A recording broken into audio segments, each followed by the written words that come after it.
Hello everyone, I'm Paco, a current third year PhD student with there. My supervisors are Minnock and Robert Cohn. First of all, I'd like to apologize that I'm delivering my presentations over pre-recorded mode, and that's because I'm currently overseas celebrating the Lunar New Year with my family.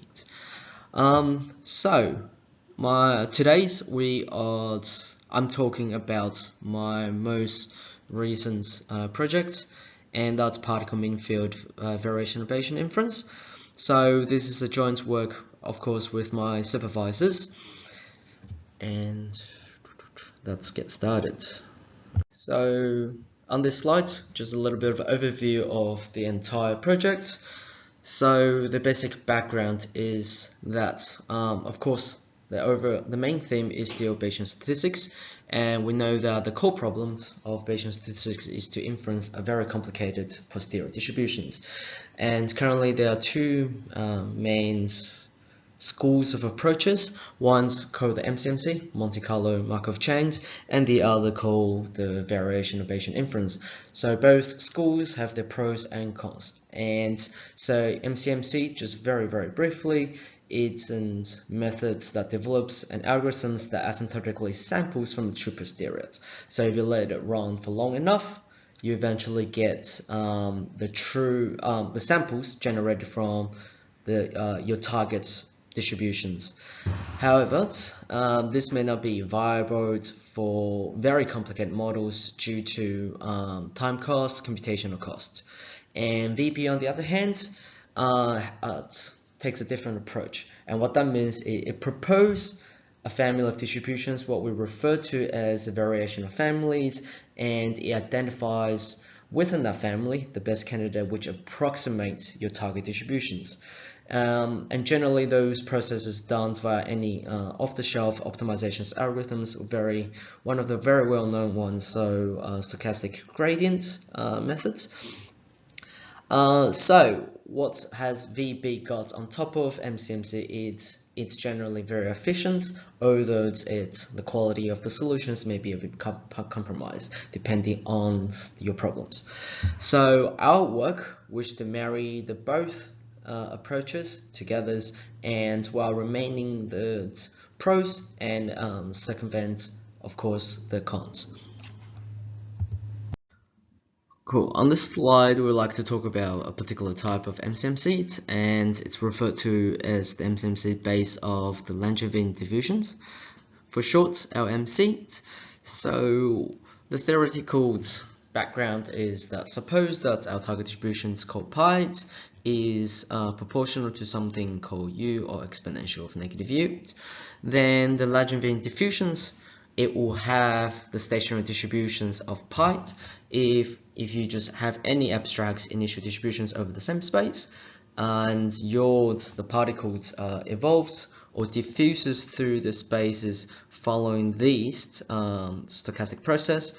The square root is supposed to be just over the 2, and if you follow this long enough, the particles would follow this pi.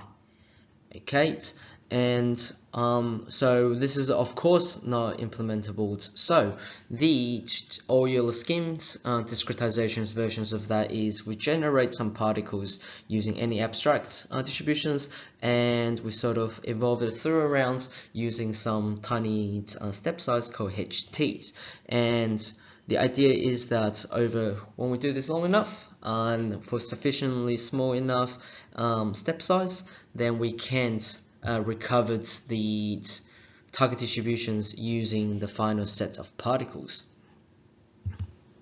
And the interesting result that we wish to use is that in 2018, Chen and Bartlett has this result showing that if we assumed the U or the pi the U is strong convex, and it has L-Lipschitz continuous gradients, and what that means is stated here. Then the sequence of probability measures following the Langevin diffusions, it actually converges with respect to the KL divergence. Okay, so this is particularly important to us because under the scheme of variational Bayesian inference, the target or the loss functions is going to be our the KL divergence. So from the VB side, we would like to talk about the famous mean field VB. So mean field VB is known for its efficiency and for its simplicities. So one of the biggest assumptions of mean field is that it assumes the uncorrelated structures of the between the parameters. So for this case, for the simplicity, suppose that we get decomposed. So if we group our parameters of interest into two groups, then the mean field theory states that the corresponding ideal distributions follow these patterns. And now that given this case, we can develop a coordinate ascent type of algorithms. So that is such that conditions that we have Q1s, we can optimize Q2 following these type of loss functions. So we're just sort of doing it iteratively, step by steps, and finally when it converges or when we reach to a stage where it's, updating the current distributions doesn't improve the loss functions, which is the KL divergence or the elbow, then we stop. So now we have all the key elements of our proposed algorithms. So under the same setup, suppose that we have a parameters of interest called thetas, and we decompose into two groups called theta 1 and theta 2 of dimensions 1 and dimensions 2. And of course, the posterior distributions is going to be our target distributions of inference. So we have three elements, so three user defined. One is our step size, and this can change over times, and you could define that. But for now, for simplicity, we're going to leave it as just a constant. And being the numbers of particles, T could be the number of iterations, the iterations of optimizations, or you can set this to be some other stopping criterion. So what do? We initialize, we samples the particles, any abstract initial distributions, a normal one is generally a good choice.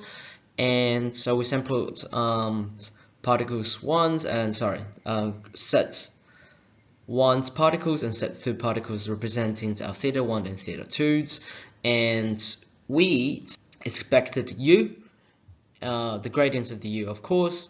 Then we update them using the coordinate ascent, following the same thing in mean field. However, the optimizations, the updating stage follows the Langevin. So this is what we call the particle mean field VB.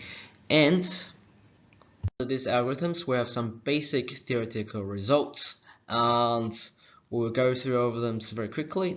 This just guaranteed us that our algorithm works.